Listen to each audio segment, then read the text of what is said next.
Hi friends, எல்லோரும் எப்படி இருக்கீங்க? இன்றைக்கி வந்து டியூஸ்டே மார்னிங் vlog தாங்க எடுத்திருக்கேன்.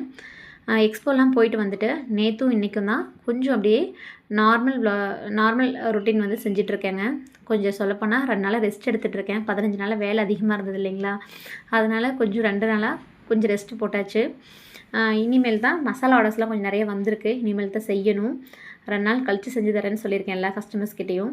இந்த எக்ஸ்போ வந்து கொஞ்சம் டிஃப்ரெண்ட் எக்ஸ்பீரியன்ஸாக இருந்ததுங்க. நான் கொண்டு போன ஸ்டாக் எல்லாமே கொஞ்சம் ஓரளவுக்கு கிளியர் பண்ணிட்டு வந்துட்டேன். எல்லாமே விற்றுருச்சுங்க. ரொம்ப ஹாப்பியாக இருந்தது.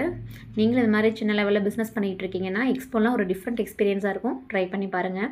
இன்றைக்கி மார்னிங் வந்து ஒரு சின்ன சொதப்பல் ஆகிடுச்சு. அரிசி வந்து தண்ணி கம்மியாக வச்சுட்டேன். சாதம் வந்து பற்றி போச்சு. யுவனுக்கு வேறு வேனுக்கு டைம் ஆயிடுச்சு. கடைசி நேரத்தில் என்ன பண்ணுறதுனே தெரில. இட்லி பொடி வந்து கொஞ்சம் மிச்சம் இருந்தது. பொடி இட்லி போட்டு டக்குன்னு பிளான் பண்ணி யுவனுக்கு பேக் பண்ணி அனுப்பிட்டேன். அப்புறம் வந்து பாசிப்பயிறு கடைஞ்சி ரசம் வச்சு, இளனுக்கு வந்து சாதம் எப்போ போல் பாசிப்பயிறு ரசம் வச்சு சாதம் பேக் பண்ணி கேரட் பீன்ஸ் பொரியல் வச்சு மாம்பழம் ஸ்நாக்ஸ் வச்சு அனுப்பிட்டேங்க.